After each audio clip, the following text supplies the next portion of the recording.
Now, Daniel, welcome Awesome. to LAR. Welcome back to LAR, in fact, Daniel. Yeah, it's been, I feel like it's been almost a year actually.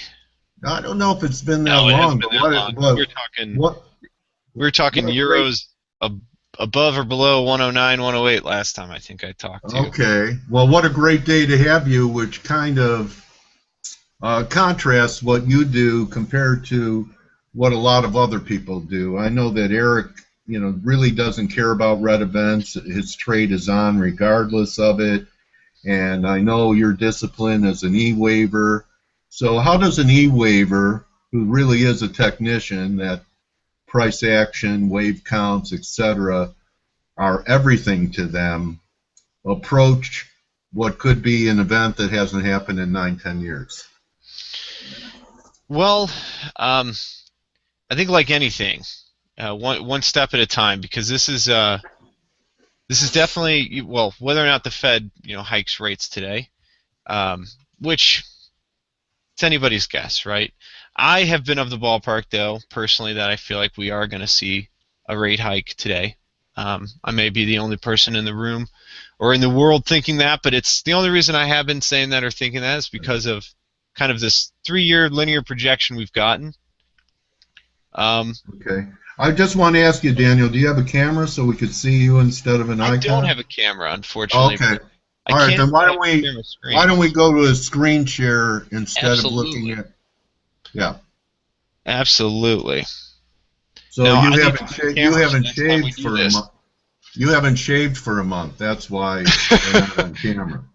Yeah, I I did. do that. I look pretty rough sometimes on screen. So I'm seeing a blank screen up on the left-hand corner though. Is looks like the guppy. All right. Can you see the screen now? Is We've everything got it. cool? All right. Well, here is a lot of our Elliott Wave and a lot of the trading stuff we've been doing. But how do we approach a day like today? Cautiously, like anyone else, because it's not. It's definitely not. While yes, we don't. We like to stick to the mantra of that. News just creates noise. It just creates. Um, Otherwise, an event, right? It doesn't give you sometimes the meat of your trade, or at least we don't believe so. We believe technicals and fundamentals, things will work themselves out around the whipsaws that news creates. But on a day like today, we don't totally ignore rate decisions. Rate decisions are those is that one 800-pound gorilla, in the FX world. It's the one. It may be the one piece of news that directly and fundamentally changes the game for a currency. Um, and so a lot though of for a lot of what we see, and I can go back to chart of the dollar yen. Great example. I was looking at this morning. This is just a daily chart of the dollar yen.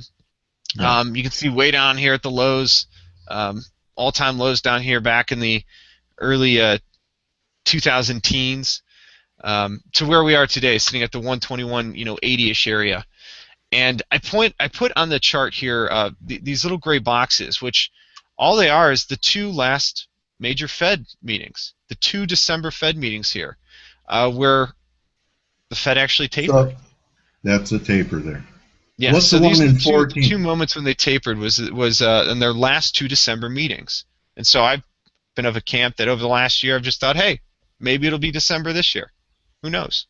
Yeah. Um, so it's just a linear projection of when I saw, of when we've seen them act, right? We're not talking about just when they get together and they vote and they say this, that, or the other.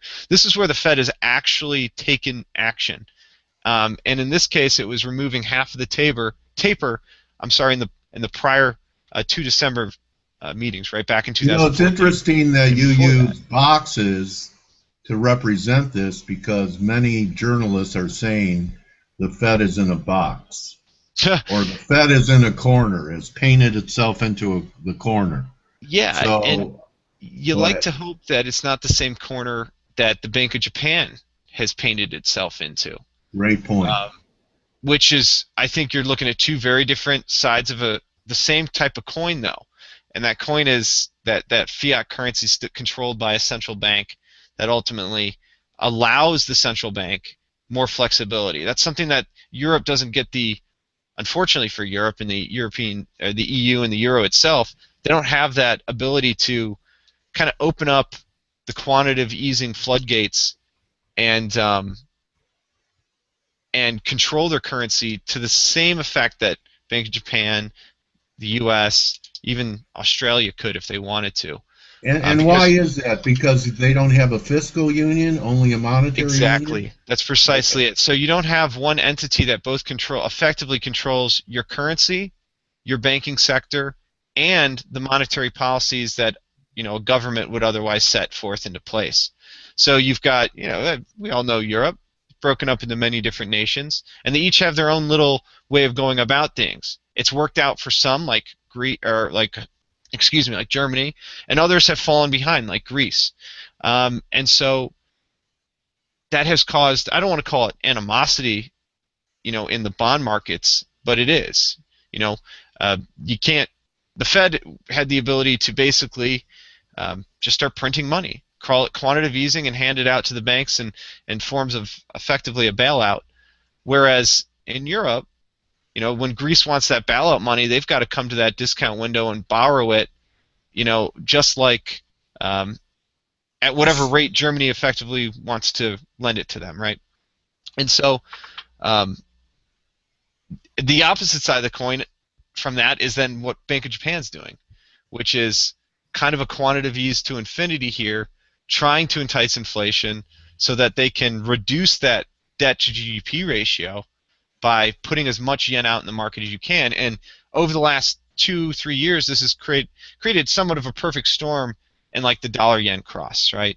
You had this Okay, so fundamental, that's pretty historical. Haven't we had a absolutely. shift in tone from the BOJ in the last few weeks? Yeah, I'd have to say that's something you can't ignore. But it one thing again going back to now all of our yen crosses. One thing that in the short term here, which maybe we'll talk about a little bit, is that the other yen crosses may not be doing the same thing the dollar yen's doing at this time either. And so there's definitely a cross current going on in the FX community and in the markets right now that um, it's kind of been the dollar, then your commodity currencies, and then some of your European currencies, all clustering, moving together. And these subsets have been really driving forces over the last few weeks and culminating all to what could be this afternoon. Who knows? We'll see. So it's an exciting day, and there's definitely a historic day, like you were saying. So Well, what I do is I might have my toe in the water pre-event, but yeah, what I'm doing is I'm looking at levels instead of okay, trying to play roulette and bet on the reaction. I'm prepared with my levels should the market reach them, attain them, so that I'm not analyzing on the fly, that I'm executing when the market absolutely, gets there. absolutely. So do you do that too? I do, and like we can take a look at the euro here. I'm not hell bent on selling into this 111, just a 50 back short, right? Right. It's a level, but it's so close that it's one of those levels that a day like today, it might be too close for comfort. Um, and so I like to personally be in trades and well into events like this, have stops trailed or in free trades because I don't necessarily trail stop as much as I take half of my position off to Hmm. reduce my risk. Because I feel like with trailing stops, the market just knows where you put the stop and it just comes right back and hunts you. So, um, with that being said, on a day like today, I definitely am out there taking a look at the levels, looking, oh, where, let's say, look at gold. Gold's been a pretty bearish market as of late. Definitely got cross currents going on um, with not only what I think is going on in economic sectors that might be slowing down, as well as generally just a squeeze on gold over the last 3 years. Um, but it's been in a very clear downtrend. And one of those levels today is I see no reason, and I'm not calling for gold to rally up to the 1120 area. But if it does, that's something to think about because that is one of those levels that I'm looking into, and I would want to be seeing if we get that rally up, a reaction off of it. And that's really all we have in trading, right? It's a lot of those. We create those what-if scenarios, and then the contingency plan of how we execute it uh, based on what we see, um, so that we're not just haphazardly going out and firing off trades wherever we see fit or think that there might be an opportunity for us, right? Yes. Um, so yeah, a good example could be gold, because I can make a very good case. I've seen 50 handle moves in gold on Fed announcements. Um, that is a reality of something that could happen, right? And so that's always where my brain is on a day like today. Absolutely. Plan the trade, right, and then trade the plan. Okay.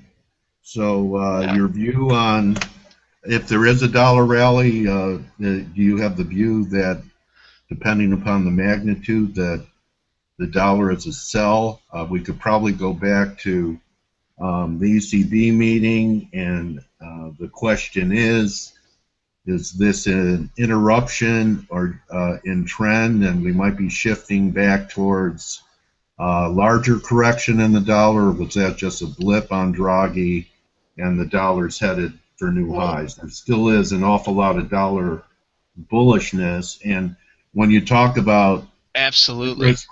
interest rates being maybe the one fundamental event that you need to pay attention to as an FX trader, don't you think this divergence in monetary policy between the ECB being in an easing mode and potentially us being in a tightening mode is so well known and possibly already factored into the market because people have been talking about this monetary divergence for months now? Sure.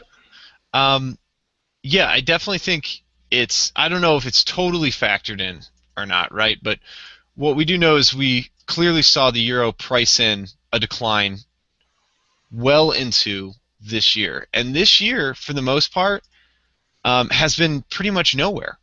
Um, we're more or less in a range between 105s and 117s here in the euro, and we're Yeah, almost right about the middle of that range, which always makes this a little dangerous for me as a trader. That doesn't mean though that you can't get free and there isn't opportunities to take stabs at one side or the other. But right.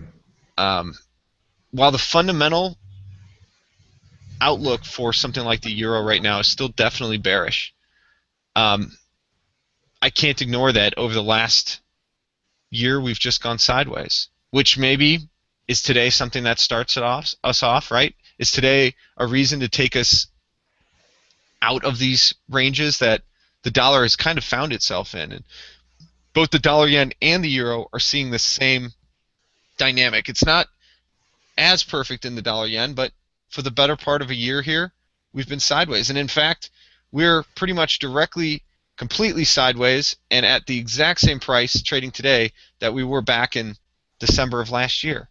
So literally going back in time to last year's Fed meeting, we've pretty much gone nowhere in both the dollar yen, and same might be able to be said for the euro here. Is that Just one observation with the Dixie making new highs at that par 55 level or retesting recent highs. A couple of currencies that come to mind for me is the yen hasn't made a new high during that time period, hmm with the dollar making right? successive new highs, and the Aussie has not made a new low with Yeah, the also dollar finding index itself a making new little highs. range bound here in the near term. Um, but absolutely. The Is that Aussie, a tell to you? Is that a market tell to you at all? That what? U.S. dollar, I know you're a waiver. It's kind of like a correlation view. Well, But I'm why actually isn't the yen? Why wasn't personally the I'm yen more of a technical guy. 125? Okay, go ahead. But anyway, the yeah, is it a telltale sign? No, but is it a hint at something? Absolutely. Um, Something like the Aussie US dollar, um, also a bit sideways here in a lackluster kind of range. We see lots of levels on both sides getting reactions here, and there's a clear fight going on between longs and shorts, bulls and bears. But when you do step back to that slightly bigger picture, just like the euro, the Aussie was in a very clear decline down into these levels. And so, while this definitely could all be part of a bottoming process, um, it's the fact that over the last 3 months, when I think there could have been that opportunity for that short squeeze, um, it hasn't happened. It's a little, well, lost it there. A little difficult to say. And I also don't like how much the Aussie has diverged from gold. Gold pressing into new lows, wanting to make those new lows, continuing its clear downtrend, and the Aussie has now tried to find support, and maybe even will find support here into the 71, this 71 handle here in the short Yeah. term. Yeah. Yeah. So actually, even against gold, Aussie's showing relative strength. Yes, it is. It's diverging a bit from what has otherwise been a pretty solid correlation over the last 5-10 years or so, and historically should remain correlated. So we'll see. Okay. It's definitely not going to be the faint of heart today. Okay. So let me ask you this, Daniel. Sure. What do you think is going to be the biggest surprise in 2016 in the FX arena? Outside of where I see the potential for the U.S. dollar to go, if the Fed really does start to ramp up the tightening. Just put in perspective where the U.S. dollar is now relative to all the currencies, relative to where we were at the height of the recession, at the height of quantitative easing, when everyone was talking about how dead the dollar is, and how completely opposite of a picture you have today. You have an incredibly strong dollar that almost across the board has strengthened and is holding on to that strength. So I guess the I big have a hunch that question is, there's a dollar short over the last 5 years that is unwinding, that was so big, that had everyone so bearish for so long coming out of 2008 into the quantitative easings of 2010 and 11 and 12, that's just now starting to unwind. And you know where that could take us. Does it mean in the short term there could be that short covering in the US dollar, that there's a little bit of dollar weakness in the near term and that's a move to fade? Absolutely. But I okay, definitely well, think I the know dollar is that going to be at the Eric forefront of says everything in the 2016. FX markets is corrective. I'm Okay, sorry? almost everything, because it's a war between central banks. Yes, The and on a long U.S. time frame, if you step out far enough, you can find that most currencies really are just in big ranges. And Okay, it's corrective in both directions, absolutely. so when's the U.S. going to start winning the currency war? Recently, the Chinese have entered it with depreciation of the yuan. Can the U.S. mount some type of attack?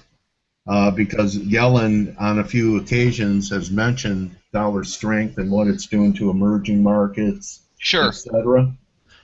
And this is where I think, at least this is where I have taken a step back and looked at, okay, what are some other situations where we've had otherwise multi-decade single directional trades and carry trades at that have gone on in the FX community, and we have one of them staring us in the face, and it's the dollar yen. Until 2012, 2011, you could have almost drawn a straight line from the 1970s highs of the yen to the lows and followed a very good, nice downtrend for a 30-40 year period. That 30-40 year period was precursed to the post-World War II economy of Japan, pegging their currency to the US dollar, running a surplus against the US dollar deficit, and keeping the yen artificially strong relative to the US dollar for 25, 30 years coming out of World War II. Which during that period also saw an incredible growth in the Japanese economy. You had the roaring Nikkei into the 80s, and I wasn't alive then, but Japan was, and the bond market was at the forefront. And in the late 70s, the early 80s, the currency was allowed to float again. And you saw an unwinding of what was a 30 or 40 year price appreciation occur.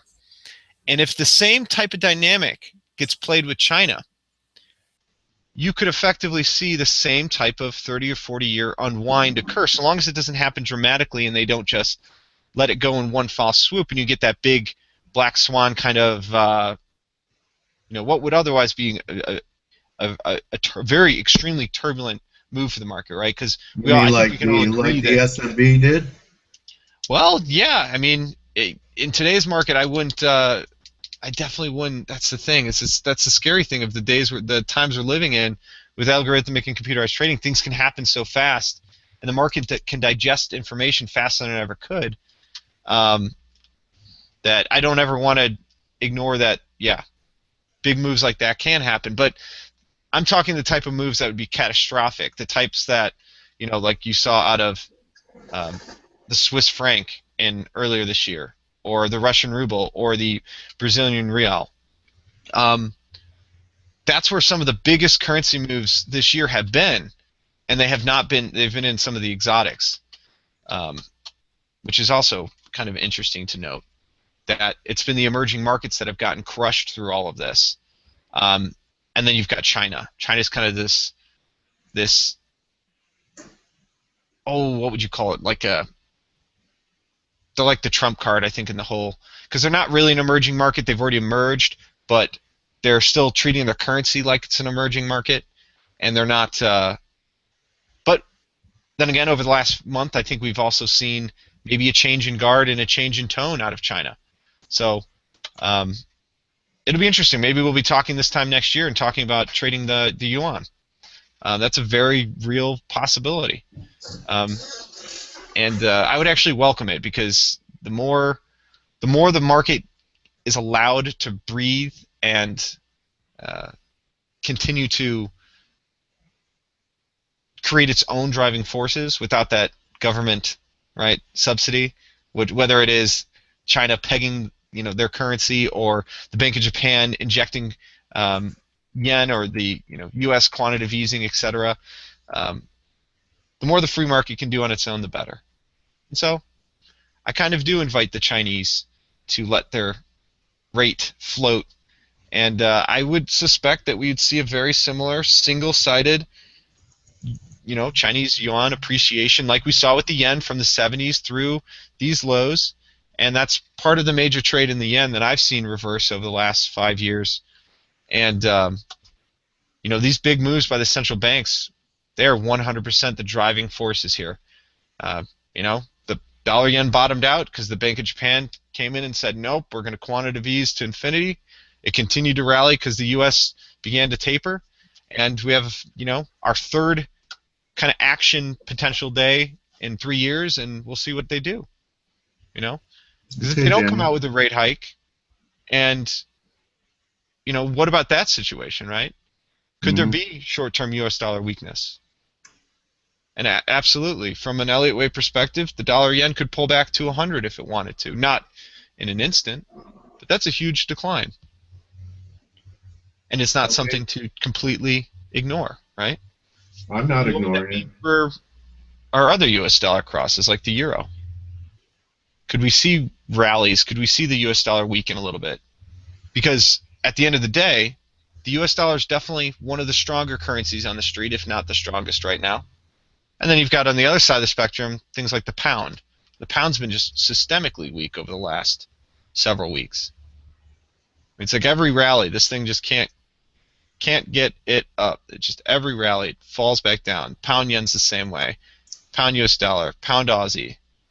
And that's some of where the cross currents I think of actually today in my live trading we were talking about was how maybe on days like today you stay away from the U.S. dollar, you let it absorb whatever's going to happen, and you make a decision, based on your levels, and you find other cross currents like the pound Aussie. That if we see the pound as one of the weakest currencies, I mean, we can see the downtrend in the shorts in the pound yen, the pound U.S. dollar, even the FTSE. We're actually in a short in the FTSE currently, and would look to sell a little bit more on a rally here. It's just across the board we're seeing that. So let's not lock ourselves just into the U.S. dollar today, right? Even though that's going to be at the forefront.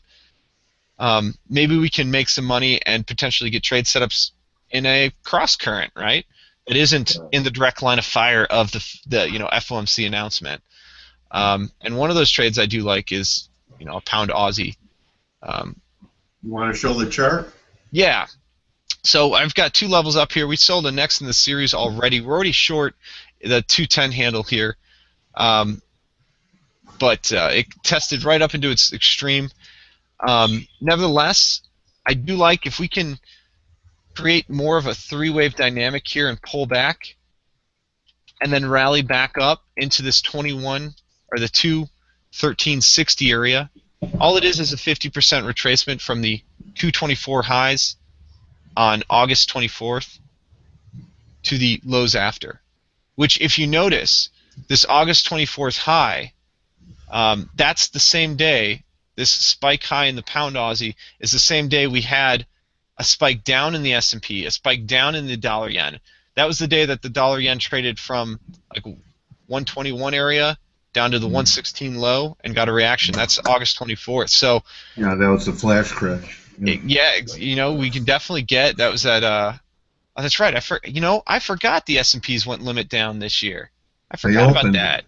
They opened there. Yeah. They opened there. I forgot about it. I didn't. Yeah, and it's I was long the VIX, so I'll remember that day for a long time. And I was staring at the dollar yen, and I had bought 118s, and I remember the thing sinking like 190 pips against me in that instant. And I'm like, oh, you got to be kidding me. Only for it to snap right back and get us free later that day into 120. So it came really close, but we were actually buyers in the dollar yen down into that 118 area. Yeah.